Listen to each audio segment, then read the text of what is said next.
মধু, কালো জিরা। আর এটা হলো গুড়ি ফুল। দুটোই তো চাষের নাকি? চাষের। দুটোই চাষের। তে এই বুড়ি ফুল এবং কালো জিরা চেক করার সিস্টেমটা কি?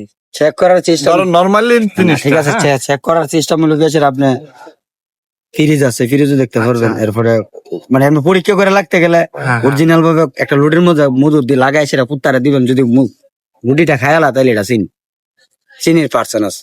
মধু হইলে অরিজিনাল মধু হইলে জিন্দগিতে হয়তো। আচ্ছা, আমি প্রাথমিক কোন নন আমি কুত্তা বিচরণ কুকুর বিচরণ করতে কুকুর আছে, পানি দিয়ে আছে, আপনার চিনি দিয়ে চিনির মধু আমি আপনার মানা দিলে আপনি হুমন করতে পারবেন। মানে চিনি দিয়ে মধু মানাই দেবো। বিশ্বের মধ্যে যদি কোনো মেন যদি দেখে আমার ধরে লেব তাহলে আমি মধু বিজনেস ছেড়ে দেবো। আমরা আমার বিশ্বাস করতে হবে, আমি চিনি দিয়ে মানাই দিল তাহলে এটা তো সব দিক দিয়ে সব ঠিক আছে। বিশ্বাসের উপর যদি মধু নিতার মানে নিবেন 1-2 বছর ধরে আই যদি চিনি বেচতাম তাহলে কি আর চেহারা দেখলে নিলে অরিজিনাল 1 নাম্বার মধু চাষের মধু ভালো। না পাই তাহলে না, মধুটা ভালো, অরিজিনাল মধু, মানসম্মত মধু। হ্যাঁ, ভালো মধুটা ভালো। কত দিতাম দেখো কালা জিরার মতো যা দে থাও আমি আর টাকা। হ্যাঁ চল ভাই, সত্য কথা কইবেন। হ্যাঁ, এটা তো আপনি একটা রাখছিলেন আগে, কালি জিরা কই দিছে। আসলে আপনার কাছে কেমন লাগছে? মধুটা ভালোই লাগছে। ভালোই লাগছে না? ভালোই লাগছে। এটা কালি জিরা বলতে কালি জিরার যে বাগান উৎপাদন করা হয়, হ্যাঁ হ্যাঁ ঠিক। ফুল উঠে এরপরে না কালি জিরা হইতে তো আরো তিতা থাকার কথা না? এতে তিতা মধু কি আর তাহলে তিতা মানে যদি তিতা জিনিসটা আমি করতে যান তো ফুলের তাহরণ করে আনে যে ফুলের কষ যদি হাই দিতে তিতা লাগবে, যেটা আল্লাহ পাকের নিয়ামতে মিষ্টি জাতীয় জিনিস। এটা আমরা সাক্ষাৎ কেন আমার বস এই জিনিসটা কিন্তু আমরা যে খাই এটা কিন্তু একটা ভূমি ফুকে কিন্তু খাওয়ার পর এটা বিক্রি করে। তার কথার উপর বিশ্বাস করে মধু রাখতে হবে। এমনি নিজেরা কোনো পরীক্ষা করে মধু সঠিক মধু বিচারে বাইর করার কোনো ব্যবস্থা নাই।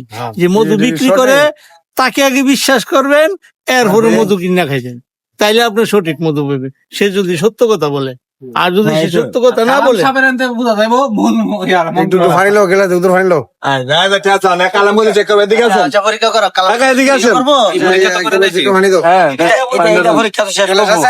গ্লাসটা লো তো, এদিকে আসেন কাকা, এদিকে আসেন। মধুটা বেশি ফেলে দেবো। আর এদিকে আসেন না, এদিকে আসেন। এদিকে কাকা মুড়ি মধু চেক করতেছে। হ্যাঁ, আগুন ধরতো না, আগুন ধরতো না। হালকা ফু দেন, গরমের জিনিস লাগবে। গরমের দেখি কাকা তো পরীক্ষা করতে এতে কি বলে। হালকা গরম লাগছে, হালকা গরম গরম লাগে আমাদের কালাম কাকা পানি দিয়েছে গিয়া মধু চেক করবো। চেক করবো মিষ্টি হয়ে যাবে পানিটা একটু লা। পানিটা যদি মিষ্টি হয় আমার সরকার তো মিষ্টি কলমটা তো একটু লারা দিলে বলবো, আমি তো জানি রে ভাই, লারা দিলে বলবো। দেখি গোড়া দিতেছি আমি কালি জিরা মধু পেঁয়াজ লাড়া দিন খুব সুন্দর লাগে।